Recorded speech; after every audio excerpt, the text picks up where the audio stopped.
Hello, good afternoon, and welcome to the Community Foundation for Greater New Haven's webinar, Reporting the Truth, Journalism in a Divided Era. I'm Karen DuBois-Walton, President and CEO of the Community Foundation for Greater New Haven, and pleased to be your moderator for today's webinar. Thank you for joining us for this important conversation on journalism in a divided era. We'll explore the state of the journalistic ecosystem, the crisis it faces, the implications for our democracy, and the role philanthropy can play in supporting this critical work. Today's webinar is being recorded. Following today's event, we will send out a follow-up email with a copy of the recording and some accompanying resources. For those who joined us in person for our annual meeting this year, today's conversation will continue exploration of a theme. There's much at risk in this moment, and many ways democracy is on the line. We cannot talk about a functioning democracy without recognizing the need for and the role of free media, access to facts and data, and the public space to debate big ideas. At the Foundation, we have a long track record of investing in nonprofit journalism, including our investments in the Online Journalism Project and the New Haven Independent, Connecticut Public, Connecticut Mirror, and more. Today's conversation seeks to lift up the importance of local journalism and connect our generous community with actions that can be taken to protect it and support it. Our session today is a webinar. That means that you can see us, but we cannot see you. We want your engagement though, so please use the question and answer feature in Zoom to enter your questions. We will try to address as many as we can during our time together. So let's get started with our conversations. Joining us today are Paul Bass of the Online Journalism Project, Mark Contreras of Connecticut Public, and Dale Robinson-Anglin of Press Forward. I ask each of our panelists to turn on their cameras and join us on screen at this time.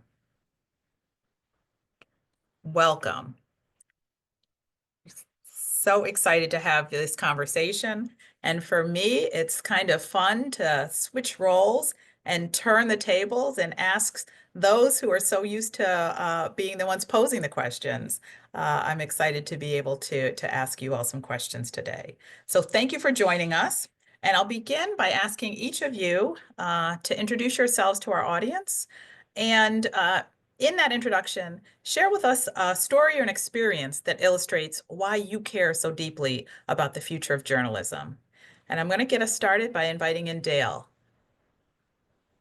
Good afternoon, everybody. I'm Dale Anglin. I'm the director of Press Forward. I'm based in Cleveland Heights, Ohio. We're a virtual team. I've been on the job now for about a year and a half. Press Forward is about 2 years old. We'll talk about it going forward. But I think my story that talks about why I care so much about news is I helped create an online news source here in Ohio over the last 5 years called Signal. And one of the things we did less than 2 years ago is in one day, we published an explainer about abandoned properties. And I think some of us thought, will anybody really read that? It turned out it was one of the best days on our website. We got money from that from donors because it turned out it was an issue that was not being covered by legacy media. It was a day-to-day issue that people could see on a regular basis, but they did not understand how to manage. And to this day, we still get compliments from lots of people on that work. And so it just showed how something that seems small is really important to quality of life. And I think that's one of the reasons I care so much and have had the honor of having this job over the last year and a half. Thank you, Dale. So bringing us some of the national perspective on this, but again, a reminder that the story is local. Mark, introduce yourself to us. Hi, everyone. I'm Mark Contreras. I'm president and CEO of Connecticut Public, which is the state's PBS and NPR affiliate. We've got about 100 employees and about 4 different locations throughout the state, including New Haven, Hartford, Norwalk, and Fairfield County. I've spent most of my life leading local media organizations and running the newspaper operations for the Pulitzer family, the Scripps family, and the Calkins family, which had television broadcasting operations. I came to Connecticut as the dean of the School of Communications at Quinnipiac and was a proud Hamden resident and knew of the foundation's work, and started about 6.5 years ago at Connecticut Public. The reason, Karen, to your question, that there are 100 different examples that I could cite over way too many years of working. But one of them is fairly recent. The work of our investigative team dogged a particular issue regarding the heating and cooling systems of public high schools, which resulted in the governor's office changing their mind and going ahead and helping those high schools. But that's just a little snack of the kinds of effects that local media organizations can have on communities across the state. Absolutely. Thank you, Mark, and for that example, and then bringing us even closer to our backyard here in New Haven. Paul, jump in. Tell us who you are. Hi, Karen. Thanks for including us. I'm Paul. I founded the Online Journalism Project. 20 years ago, we founded, along with San Diego, one of the first two online-only professional local online sites that are still going, the New Haven Independent. We've since branched out to start a new site in the Dogtuck Valley, which is News Desert, and a radio station bilingual that we do with a Spanish language paper we partner with. And we've now, in the last couple of years, started some projects to seed local arts reviewing in cities across the country and helping sites that are small in news deserts. I do believe that local journalism is the basic material of a democracy, and how showing up makes a difference. And I've seen that from day one with the Independent. I've been a reporter 45 years in New Haven. I feel like the last 20 years are the golden age, not the crisis age. I think there's been an opportunity for three models of great new journalism that's better than what came before to evolve. And I think the three of us represent those three different business models. And just from the beginning examples, we noticed just showing up where people are getting run over on dangerous streets. There was a little girl who was killed, and across town a student, that by reading about these incidents in New Haven and then talking to each other in our comments section, becoming active on it, citizens actually created a citywide safe streets program that became city policy and is saving lives. And similarly, when the 2008 financial crisis was starting, we showed up every week at a different foreclosure sale to look what happened there and what were the issues. And that helped call attention and lead to a citywide effort on how to prevent further foreclosures when it hit. And I feel like that, like Mark said, that happens every day, that just showing up becomes the raw material of democracy and taking action. Oh, thank you. Each of you brought already into this space those real examples of how reporting led to highlighting of issues in community around which folks could really organize and take action. And that's so much of what we want to get into today. But before we do that, I want to level set a little bit and make sure that we are all understanding, because sometimes we talk about something with an assumption that everybody has a shared understanding of it. So Dale, let me invite you in first to let's help our audience understand the state of the journalistic landscape right now. So how would you describe or define the current journalism ecosystem in our country? And we'll continue to bring it more local to Connecticut and then to Greater New Haven specifically. Let me start with you, Dale. Let me just say first that I don't use the word journalism anymore. I use the Okay. term news and information. Journalism connotes a certain image in many people's minds. And the top line of what's happening in the news and information space is that it's changing. It has changed, and it continues to change, and it's changing rapidly. There's nothing wrong with that. Let me just be clear. It's not bad.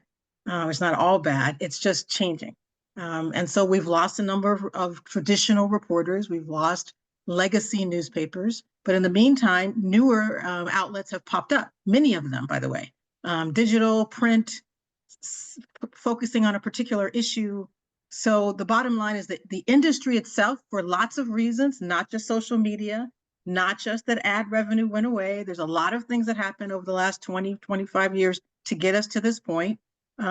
It's in a revitalizing stage. We're not sure exactly where it's all going to shake out 5 to 10 years from now, I would say. But some of the stuff is really exciting. People who are delivering news in a way that you want on social media, that younger people want. people that are delivering it in languages that we didn't have before because legacy media didn't do that. People that are covering types of issues that frankly weren't covered before because they weren't sexy enough to get people to do to pay for the bylines. So I tell people that we're in an age of a complete revitalization of this industry. It is a little scary, it's particularly for older people and legacy news, broadcast, radio, or print that have been around, but you can see lots of different, I call them green shoots of things that are happening, including your 20-year-old digital startup, Paul, which is no longer new, that are happening in the space. So there's just a lot happening in the space. We need everybody's support. And the one last thing I'll just say is in terms of financial support for the space, the original way for 200 years that we've been funding news, that has changed. It's not through ad revenues anymore. And so we're finding many other revenue streams. And we're here to talk to you today because we as citizens represent one of those revenue streams. And I represent a whole group of foundations that are another type of revenue stream. Thank you, Dale. And we're gonna come back to some of those themes again. You've given us a lot there. But before we do that, Paul, I'd love to pull you in on whether you describe it as the news and information or the journalistic ecosystem. You know, where are you seeing the most vitality right now, and where are you seeing the greatest gaps, as you would describe? I want to first say that Dale speaks for like everything I think. I mean, that's like the way I see the whole thing. I think there are three great opportunities. So I think the crisis was 20 years ago. Corporate consolidation of dailies, out-of-town companies pulling the resources out, getting removed from their readers, not innovating. I think the 1,000 or so local, hyper-local and statewide sites are good. So I think there are three areas that are filling gaps that I think are opportunities for funders and journalists. The first is represented by Mark, which is public media, which is evolving, especially in Connecticut, more creatively than a lot of places. And it's so exciting, this emergency effort that's stepping up to help the people who are innovating. I think Dale at Press Forward and other places are putting huge amounts of money, like I don't know if it's $500 million or $1 billion, that has gone into building this model that gives people money, not directly for news reporting often, but to create the structure to continue raising money on their own to support statewide and larger city publications as well as places in wealthier communities. So like the Statewide Mirror is a great example of that. We've started a project called the Oasis Fund for smaller news sites that show up at city hall, zoning meetings, town council meetings, police commission, community meetings, that I think is the raw material that model doesn't really work for, because when they get a grant to hire people on the business side, they spend all that money trying to keep raising money on the business side, but the communities can't really support that. So I think the third area that really needs it are the smaller communities, 25,000 to 300,000, to have guarantee over, let's say, a decade's time, that there will always be human being reporters who will just show up in public, see what's happening, talk to people, and do it in a smart way. So I think there's those three really great ways for people to contribute, three separate business models, three exciting moments of opportunity. Great. Mark, jump in. Sure. What would you add? Paul mentioned business models, and Carmen, if it's okay, if I could impose on your good nature, keep calm and let Paul handle it. I wanted to just touch briefly on kind of what Connecticut Public does now, because, you know, 6-7 years ago, we had a website and we had over-the-air TV and we had radio. And since then, we've invested in our digital infrastructure so that literally and largely for free, you can get all of our content however and whenever you want it. So that includes over the air, the internet, mobile apps. We've got 7 or 8 email newsletters over your smart speaker. And we just launched our own OTT app, which allows our content to be on Roku, Amazon Fire, and Apple TV. I say that because I've been at this. I was a newspaper publisher in 1995 when Al Gore invented the internet. And I've been in these fields for a long time, and our point of view really is that if we're not meeting people where they are, how they want to get us, we're going to become irrelevant. So from a business model standpoint, we've had to make that investment. Our revenue streams come from our members, from major givers, foundations. It used to be the Corporation for Public Broadcasting, And so, as you can all imagine, based on the recent news, we're having boatloads of fun at Connecticut Public based on that news. If Carmen, I could just go to the next one, and this speaks to the reporting point that Paul made. This is in 2020, and along the bottom, it's hard to see, but it takes the public media organizations with the largest number of full-time journalists and then ranks them. And so we were right about there. If we flip to the next slide, over the last 5-6 years, we've actually invested and increased from about 29 to 36 positions to cover local statewide news. And, I use this as a proof point to show that public media, as Paul has said, can play an important role at maintaining reporting feet on the street. We're the last locally owned television broadcaster and one of the few remaining locally owned and operated radio broadcasters. And Paul's point that local ownership matters is right on the dot. Great. So thank you. I wanted to have us grounded a bit in what you're seeing in the field as we've moved a long way from, my early days of watching the news, and it was Cronkite or Brokaw or rather, right? And some sources, and then your local affiliate channel to, and of course print media as well, to an ecosystem that's beginning to look very different from that. And so I think you've given us a lay of the land and lots of possibility about about where to invest and what can come of that, beginning with the stories of real action that we started with. But we've rooted this discussion, right, in the notion that there's something at risk right now, and that we're in a divided era, and that that democracy depends on this. And, I've heard media, news and information journalism referred to as the fourth estate, right? The watchdog that helps to keep the three branches of government in check. That media plays a role here in making sure that government's held in check, that corruption can be exposed, that public gets the information needed to fight back, that people can use it for power. And that it also prevents the consolidation of power as being some of the aspects. And so if we think about that connection to democracy, and we think about what folks have been calling a crisis in journalism, I've heard it related to the overall decline in local coverage, to the spread of misinformation, to some erosion of public trust around the information that they're getting, to in some ways the lack of civil discourse that occurs. So I want to get us a little bit into, if we're pulling the audience in, that to think about, it's really important that we get local around this, because we see it's a crisis. I want to invite you into some conversation about what is that crisis? What is the reason that we want to continue to focus people on this investment and getting information to folks at the local level? So Mark, maybe I'll start with you. How would you define what's happening? Would you define what's happening as a crisis that offers some opportunity for us? I would, but it's happened over 25, 30 years. And just to give you an example, Connecticut has 169 different towns. So if we were to say, look, we want to have a reporter for every 169 towns, nobody could afford to do that.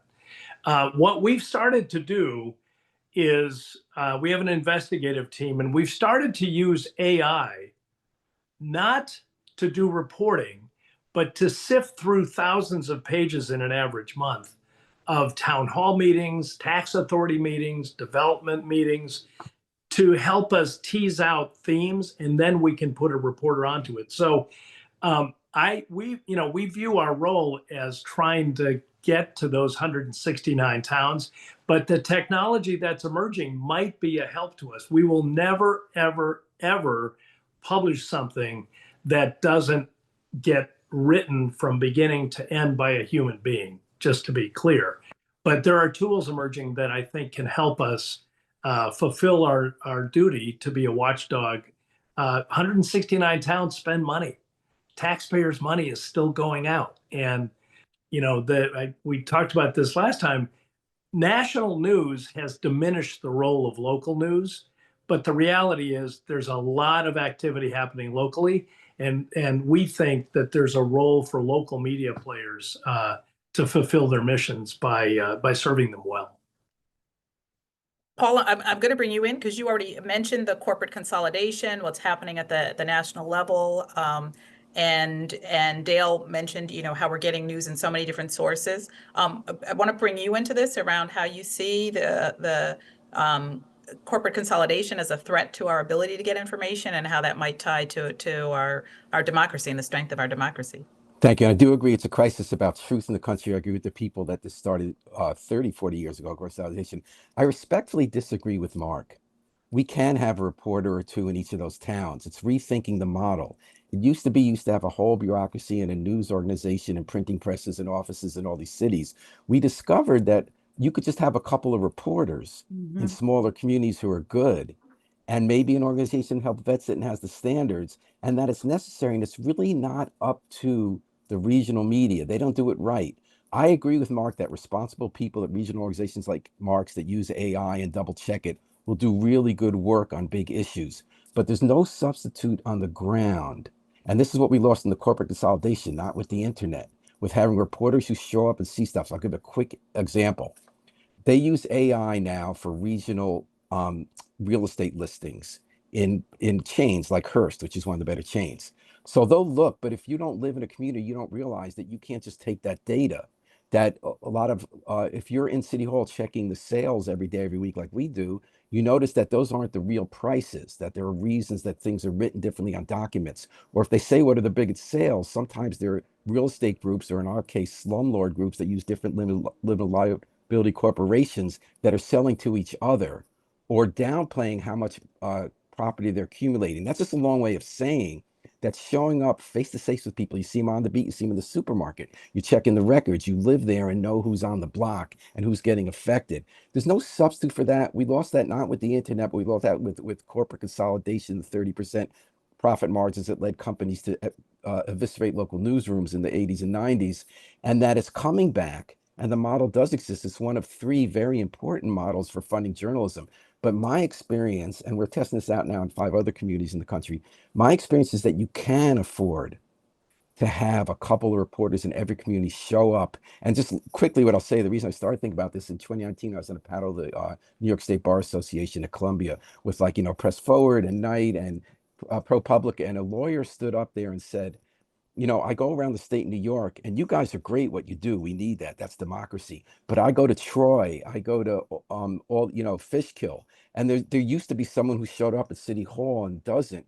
And that's dangerous. Not only are people's voices not heard and problems not being solved in the community, no one's keeping watch, and that leads to corruption. Even if you're not writing the expose of corruption, just watching what's going on. So I do believe it's sort of a crisis. It's more an opportunity. And I do believe that very local what they call now hyperlocal, which used to be local reporting, showing up, caring, thinking about it, and then seeing people, does work. It's essential for any other level of democracy and truth. And you have the greatest opportunity to cross lines, because at the Independent, even though we don't pretend we think it's good to haul away moms who are immigrants or things like that, everybody's in on the conversation the way they aren't nationally. We have a radio station where every Republican, every Democratic candidate comes on. When there was a state election, we also had every Green Party and every Libertarian Party candidate, and they talk to each other in a local community the way they don't nationally. So if we're going to regain our commitment to truth and cutting across ideological and demographic and ethnic lines and how we operate in a community and get toward truth so we can have real democracy, it really begins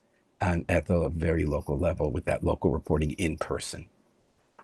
Absolutely. So Dale, I want to invite you in to first tell us a little bit more about Press Forward, so everybody has a grounding in the work that you're doing, and then invite you to respond to this question as well. I was about to say amen to Paul. Let me just, you're in my head too, Paul. So really quickly, Press Forward was formed almost 2 years ago. We are a funder coalition. We started with 22 foundations, and they had pledged about $500 million over 5 years to support local news and information. We're now at 110 foundations and donors. We've put $200 million in the last year and a half into local news in all sorts of ways. And we do three things. We move money, we raise money, we move that money. Every dollar that's put into Press Forward goes back out. We do not take a cut in any way, shape, or form. There's no administrative fee or anything like that. We get paid separately for our administrative costs.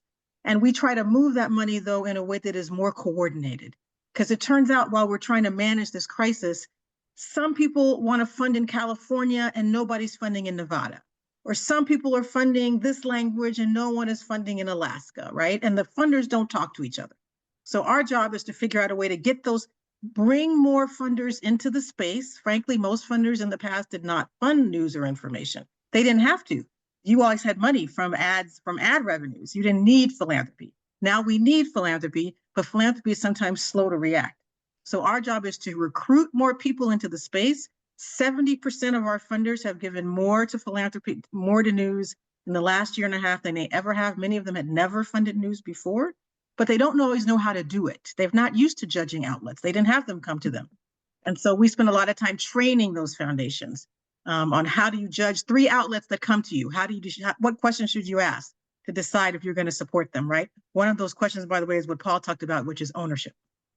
And then we've created new structures. So we decided that the national funders that helped create Press Forward knew from the very beginning that they were never going to have enough money to do the changes that we wanted to have happen.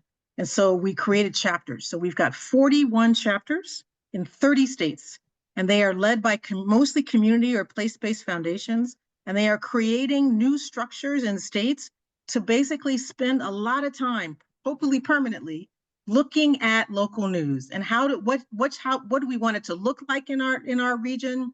How do we figure out a way to fund it? How do we talk about it? How do we help? Frankly, I love our reporters, but they're not always the best at fundraising. And so how do we train them up to do better fundraising and talking about what they do so that everybody will understand it? So Press Forward is really a donor collaborative. Originally scheduled to be 5 years old, probably going to be longer, working with a lot of different partners. We've spent a lot of time focused on public policy because we believe that you can have proper government support of news in the way that does not bend the rules of editorial independence. And so we spend a lot of time working with people to think about the whole industry of news, be it legacy media, for-profit, nonprofit. We are agnostic on the type. Public media, the point is to have strong, connected communities. This is what Paul has been saying. You must have some type of local news. It is the way we know each other. When you don't have it, it's why one of the reasons why we're now debating all of these things that we're debating at the national level, because we don't have anything to talk about locally. And so the question is, how do you do it? One of the ways he was talking about, I agree with you. I think you can figure out a way to do this in small communities. Another bright spot is that we now have something like 200 or 300 community colleges and regular universities and colleges that have students that you can train up to be student journalists, but they don't just cover their own university. They cover the town that university is attached to or is in. We've got a whole network of them now, and they're growing. We're just going to have to find multiple ways to replace what we had as old legacy media. We have lots of examples of that around the country, and I can talk further about it going down. Thank you, Dale, because you're leading us right into philanthropy, which is certainly where we want to go. As a community foundation, our donor briefings are joined by caring members of our community who are funders and donors, and community members who are interested in learning more. And Mark, you've already lifted up that there's a particular challenge to public media right now. You lifted up the Corporation for Public Broadcasting. I want first to have an opportunity for you to bring into the room what exactly is happening and what Connecticut is facing as a result of that. And then, again, noting our audience here of folks who are interested in strengthening community and see this as a key part. What is philanthropy's role in addressing this journalistic crisis or news and information crisis? Great, thanks, so first, Karen. What's happening? What are you facing first? Well, just to get the CPB information out of the way, they gave us 10% of our revenue every year.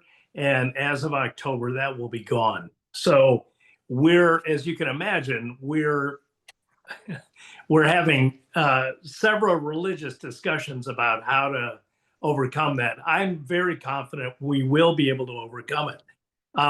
One point as it relates to philanthropy, Karen, I would worry about Paul's point if the demand for creating new journalists was a problem. It is not. It's the opposite. So when I was dean at Quinnipiac, the journalism, track, there were 5 tracks. Journalism was always oversubscribed. I'm on the board of an organization called Report for America, and that is a largely philanthropically supported effort to put more local reporters in local newsrooms. And I can tell you that, to me, that's one of the most efficient ways for philanthropists to participate with local newsrooms. They vet the candidates. They make sure they're good. For every 6 applicants to that program, there is only 1 slot. So the demand far strips the supply of available newsrooms for funders to be able to fund. And so I view that as a very positive trend when it comes to philanthropy playing a role. We're dealing in an area of higher ed and of early professional training where there are a lot of people who want to try to become journalists to help their communities. Thank you, Mark. Paul, I want to bring you in too around the role philanthropy can play and what would be most useful from your perspective. I think a key thing for philanthropy is not to think you understand a community when you don't live there, and not to think that there's this set thing of what news looks like, and not look for the narrative stories that confirm pre-existing narratives about what needs to be solved. I think the focus needs to be on getting people to show up in communities and care. I think philanthropy plays a key role. It's not the only role. At larger media, one of the most exciting flips in the industry has been the higher percentage of subscribers supporting quality news. The New York Times now has 13 million paid subscribers. They had under 1 million before. Typical American newspaper had 15% of its revenue come from subscribers, 85% advertising. That's now flipped. That's positive. I think for philanthropists, I think you have to think what it is you want to accomplish, because all of it is so important. I've actually had people ask me last few weeks, what should I do? I say, immediately throw in that NPR money. That's what they need right now. If you care about that big kind of statewide market, and it's so successful, what's happening, you mentioned Nevada, Dale. The Nevada Independent is amazing. And so is Reno. I mean, and the Connecticut Mirror. So is another kind of philanthropy that's really important, is giving that seed money for a couple of years, the big money that American Journalism Project and others give, so you can set up a good team that then can raise its own money. And I'm arguing, and this is the thing we spent the last year really researching, that there's a third kind of local community that Mark was talking about, where you have to commit to a place and to reporters, and to give money that goes only to news reporting, 100% to news reporting over a longer period, where they're never gonna. So I was looking recently at East Lansing, Michigan, or Jersey City, where the only news outlets there run on no money, but the communities love them. But when they get money to hire development people, they can never make that much back. That's why there hasn't been any daily in Lansing, Illinois for 50 years. But it's good work and the people there. So I think those people need modest 10-year commitments. Because in 10 years, we don't know if we're going to be getting the news with Elon Musk brain implants or what. But for 10 years, we need those reporters showing up. If these places that show they have community support, that just have local reporters with a lower barrier of entry, lower cost to produce quality news, I think there's a whole donor opportunity to identify very small communities where you have motivated people show they have a background, and say for 10 years, you're going to have 3 or 4 reporters in your community. And they just know it's there, and they're just going to cover the news, and they don't have to raise it beyond that. Even though all these places that we've started to help have other ideas they're trying to replace over those 10 years, I think those are the 3 kinds of donations. One is to get public media, just get it straight. People love it. It's great. People like Mark are changing with the times. It's a great investment. People like Dale are really looking at the ecosystem in such a big way and getting places like the Connecticut Mirror set up so they can then generate their own money on the NPR model. And I think the third one is direct, modest 10-year investments in just news and nothing but news in communities that otherwise would be news deserts, because there's a reason they haven't had for-profit news for 10 years. Absolutely. Dale, what else would you add about the business Yeah. model and how it's evolving and changing and the role philanthropy plays in the No, business I model? would agree completely with the way we describe public media is it's an important piece of the infrastructure that supports the rest of the news and information ecosystem. And so there's something like 120. Mark Station is great, but we have about 120 stations where 50% of their money came from CPB. They're going to go dark, literally, on October 1st if they don't get their check. A bunch of funders it was announced in the New York Times this week, are raising money just toward them. They're in rural areas, they're in indigenous areas, HBCUs in Alaska, where the only thing they have is public radio, just because of the nature of the place in which they're in. And so I tell donors, we're in a crisis. There are lots of places you can put your money. All of them are necessary. You get to decide where and what you want to support now and in the future. It's like can you walk and chew gum at the same time? This is a short-term and a long-term problem, and we need money in both spaces. So we have done now a number of surveys of our funders, and we're trying to figure out where they want to put their dollars. And it is a mixture. Some want to do emergency support. That is, go fund your local public media station today, please. Every dollar will count. While we're trying to figure out a longer term plan, there's some foundations and donors that want to do emergency, but they also care about systemic change. And they really want to see, how are we going to redo some of the work of public media? Maybe we don't have to have a office in DC. Maybe we can have regional offices, where they could work together better. So there are people who want to put their money there. All of that is necessary. But just know public media is mostly broadcast and radio. We still have tons of digital only print media. In West Virginia, a woman I love, Black, I forget the name of the publication, she still prints it, she hand delivers it, and her community wants that. And so she needs support, right? So you can figure out the place that you care about. You can figure out the issue that you care about. So maybe you care about environmental issues. We have lots of publications that just focus on environmental issues around the country. Maybe you care about language or a particular ethnic group. We have tons of ethnic media that is doing very well, by the way, because they have a really niche group that they've been supporting for 50 years. So there's lots of need. The bottom line is there will never be, going forward, one revenue stream for news. I tell anybody I talk to, and if you're a reporter or a publisher or an editor, the question I ask you all the time, and I ask you over and over again, is what is the mixture of revenue that you are using this year?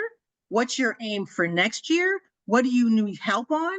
It's going to be a mixture of subscribers or memberships. People either want to donate or join, depends on where you are. You can still make money from ads, all types of ads. You still need philanthropy, but all types of philanthropy, small to big, sometimes project-based, it's only going to last for a couple of years to get you off the map. You still need dollars. People are starting cafes, and those cafes are supporting the business part. Someone I know does tours, and the tours help support the business side of the outlet. The point is, there's no box anymore.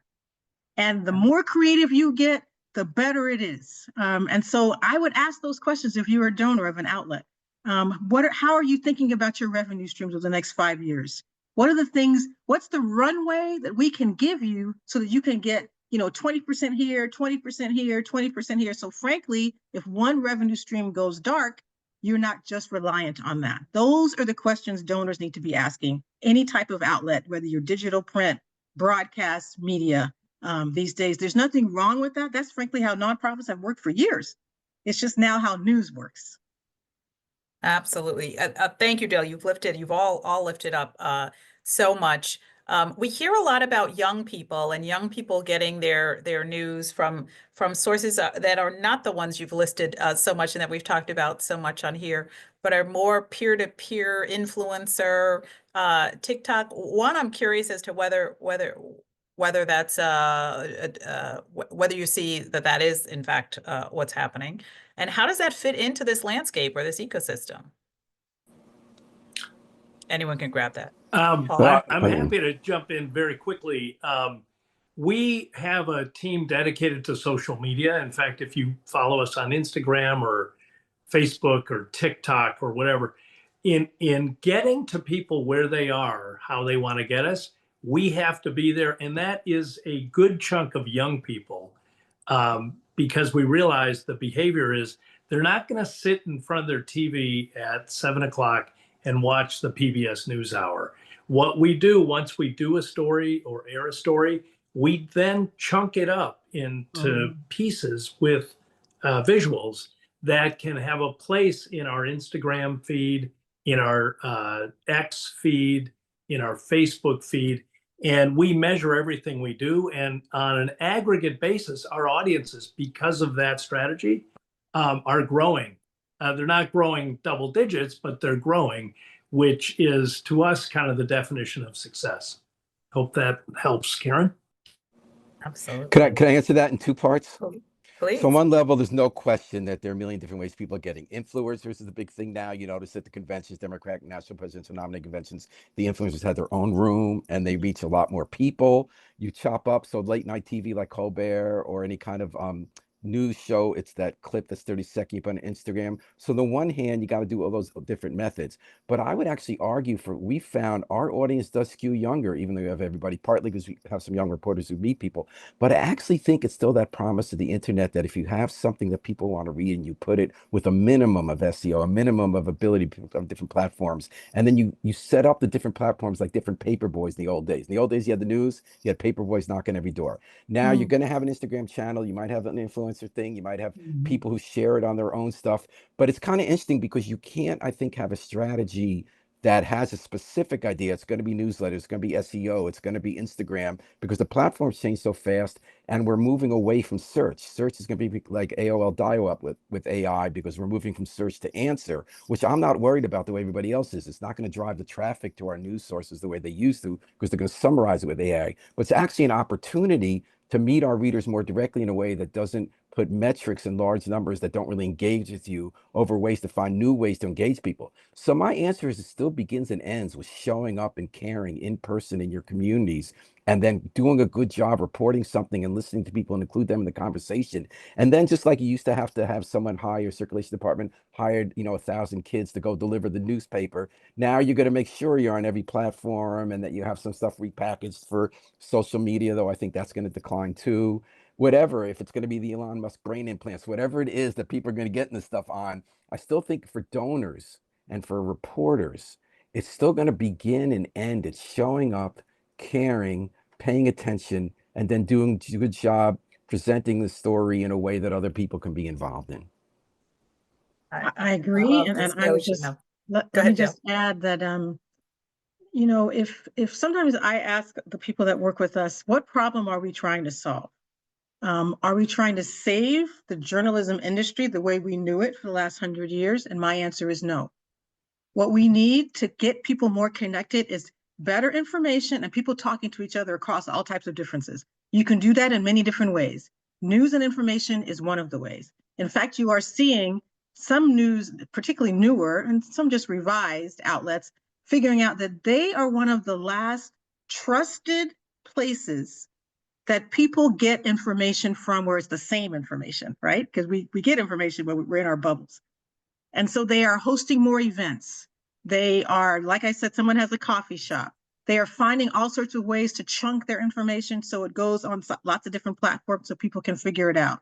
They are realizing that they are a glue within their town. The question is, that glue just needs to look differently and function differently than it did like even 5 years ago. And we are finding ways, and there's lots of different help in the field to help you figure out how to do that. Now, I will just say sometimes the way you used to be trained to be a reporter is you weren't used to being in that role, in that kind of connected role. And newer reporters, younger reporters, when you talk to them, they like being out and about. They like talking to people. It's how they understand their audience. It's how they figure out, I thought I would talk about the story this way, but actually I should talk about it this way. It's not just from on high. I was trained, I'm only going to report in one way. It's now, let me figure out the multiple ways that I can deliver this story so that multiple types of people can access it. I know that's different than 20 years ago, but that's the way we're going. And young people are a part of it, but they're not the only ones, by the way. Lots of people are changing. because they have to in this space. I think it's exciting. I know it's scary, but I will just say we just need everyone in the fight. As these changes happen, everybody can support in some way, shape, or form. And I'd say, thank goodness, So Dale, that it is changing. Yes, some people would say that. Yes, agreed. I so appreciate that, you know, everything we might label a crisis also offers these opportunities. And I so appreciate the energy that you all bring to this is really the spirit of let's not fight change and growth, but let's see what opportunities here and keeping it grounded in how do we get better information to people. Dale, your 2 points, and how do we get people talking to each other across difference seems to be the uniform sentiment of what problem we're trying to solve here. I do want to pull in, because we're getting some great questions from our audience. I'm going to pull in some of those into the conversation. Just a reminder to our audience, if you do have something you want to pose, use the question and answer feature. We will lift up as many of them as we can here, but also if we don't get to it, we will send responses with our follow-up communication. So I want to pose, and any one of you can jump in on this, but we have a question about disinformation and what's perceived as a lack of journalists calling out the instances of disinformation. So the question is, why aren't the majority of journalists calling out the instances of disinformation and frank lying more regularly at each occurrence? So I would love to have, maybe we'll start with Paul, if you want to jump in on journalistic role there at the. I think people are not going to like my answer. Of course, our job is to point out when something isn't true. And my personal opinion is we have a president who lies every day, all the time. But people don't read it when they have this need to please the readers who are angry at one political side by always stating they incorrectly said, they lied. You know, I feel like it stops the conversation instead of starting it. So while I think it's essential that we fact check everything and that every statement a public figure makes has facts come after it, I want to see a little more humility in our industry that recognizes that we don't present it in this self-important, now we gotcha scolding way that I think contributed to people not wanting to read us anymore. I know that's a bizarre thing to say at this moment of like generational crisis with lying governments like Putin and Trump and Orban trying to eliminate truth. But I still think that we sometimes, in being angry about it and being pressured by people who are upset about it, have dropped not objectivity, but fairness and balance, and remembering we're writing for people who don't agree with our world outlook as much as they do. So yes, facts, we have a crucial part. But like that question, I don't know who asked it, and I don't want to make assumptions, but when I hear that question so often, it's basically, why aren't you convincing everybody to hate MAGA? Or if it's MAGA, why aren't you getting everyone to hate the pedophile Democrat George Soros ring? And I think we got to like cut through that and just get to the facts and analysis in a straighter way. Yeah, I would just add, I agree with Paul wholeheartedly. One of the toughest challenges we have a lot of younger journalists who are, you know, in the early parts of their career. One of the things that we constantly have to talk about is the need for us to stay aggressively purple. And that does not mean we're going to go out and carry a sign and advocate for a position. We can cover the hell out of a demonstration, but it's got to be coming from a point of view that we're covering something newsworthy, and we're not covering it with a point of view that's going to tilt one way or the other. That is not a very satisfactory answer to a lot of folks who want to advocate. But in our case, you know, I think I agree 100% with Paul that our job is to talk to the entire state of Connecticut, not just to Democrats, not just to independents, not just to Republicans. We've got to serve everybody. And so I think Paul and I would be on exactly the same page there.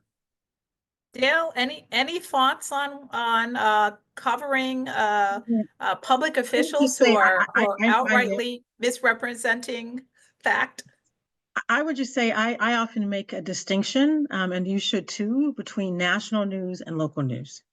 National news is where you are seeing a lot of that craziness. Let's be clear. National elected officials, all sorts of people, by the way, not just federal, state too. When you get down to true local news, statewide, regional, hyper-local, neighborhood, it's kind of hard to lie because people frankly can see that you were wrong or you said this happened, but no, that happened because I was there, right? It's why Press Forward was not started to support national news. We only support local news, real local news, where people can get in there, like Paul said, and visit somebody and see what happened and report the actual facts. So when you see there is a lot of misinformation and stuff. So as you as the reader and you as the citizen and you as the parent, we also have to do a better job of training ourselves up to understand when that is happening and how we can find ways to find better or newer or different information to either go against that or to at least compare notes, right? We can't take anything these days, just one source, right? I now look at things, I'm looking for 2 or 3 sources to make sure that what I heard, whether I liked it or not, is true. Unfortunately, that's the world we live in right now. So I would just say it's not just on the reporter side to call out misinformation. It's also on our side as we are reading and consuming the news and training up young people over the next decade to understand a better way of consuming that news, of debating that news. And if you don't agree completely, okay, but at least have some facts behind your debate, right? Don't just assume that person on the side who's writing it is the person who's going to be your source of truth. You have to figure out a way to be your own source of truth also. So let's sort of stay on that line a little bit. We have a question about lack of civility and disengagement of our populace. So what do you think is causing disengagement of the populace and adoption of a general antagonism and a lack of civility almost amongst everyone? And you know what, Paul, I'll start with you because I read the New Haven Independent, and I love the comment section as long as it's not about me. But I think this is something you must have to balance in thinking about how to moderate that, and would love your thoughts on this question. That's been our biggest stress for the 20 years, and we don't always get it right. We think it's so important for people to comment, and we think it's so important to read every single comment before it appears.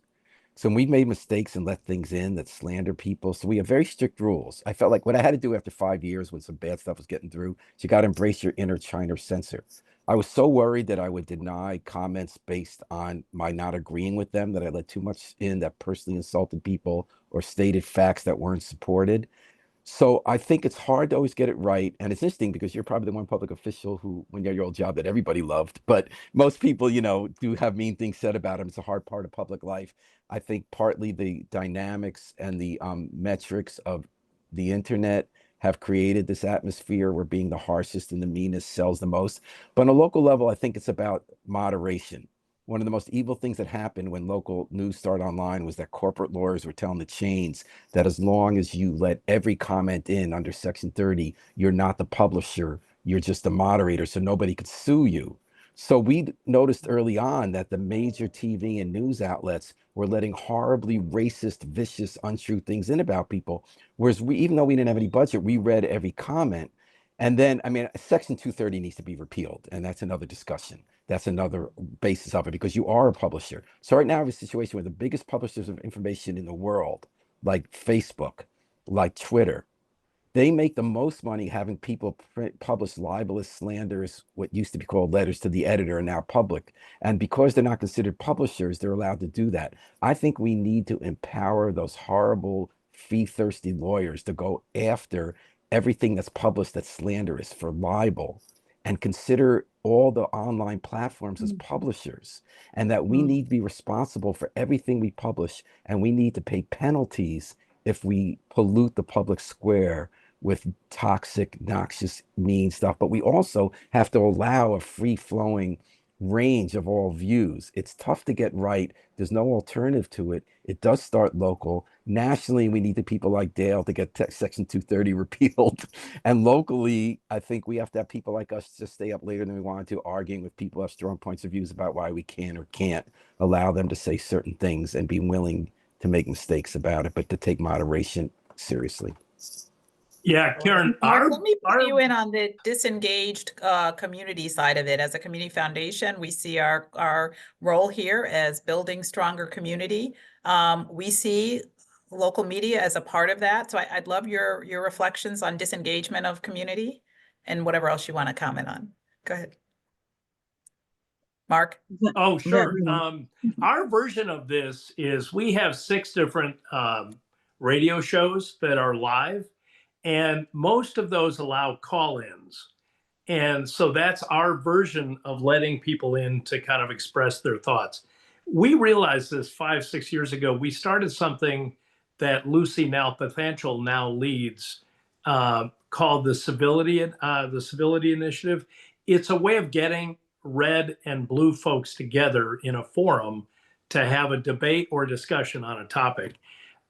If you look at many state legislators who are elected as Democrats, and you look at some state legislators who are elected as Republicans, you will find in there friendships that cross party lines. And so we had a state rep from Fairfield along with a state rep from Brookfield a couple of years ago, and they debated hot and heavy the series of issues we were asking them. But at the end of the day, they are actually personal friends. And so I think making sure those kinds of stories are out there to model behavior for people, to show that just because you're an elected official representing a party, you have to hate the other person. Absolutely the opposite is the truth. I would just add lastly that, regardless of who's in the White House right now, we have not been spending time with each other over the last 20 years. That's been decreasing dramatically, no matter your age, your race, your place. We don't all go to the same churches. We don't even all go to the school district stuff. There's not as many events, sometimes in your town where you're seeing people across between all sorts of things. Social media, we're just busy with family, kids, whatever. We just don't want to deal with the world, put all of that in a bucket.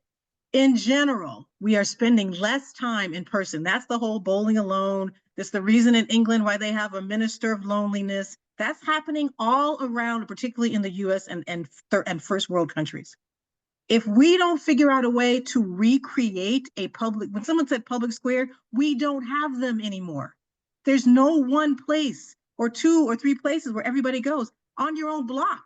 Are you talking to the people on your block? Do you have a block party? We've gotten out of that, what used to be soft, and we just took it for granted someone else was going to do it. If we don't figure out a way to do this ourselves, it's not about the news. It's not about who's in power right now.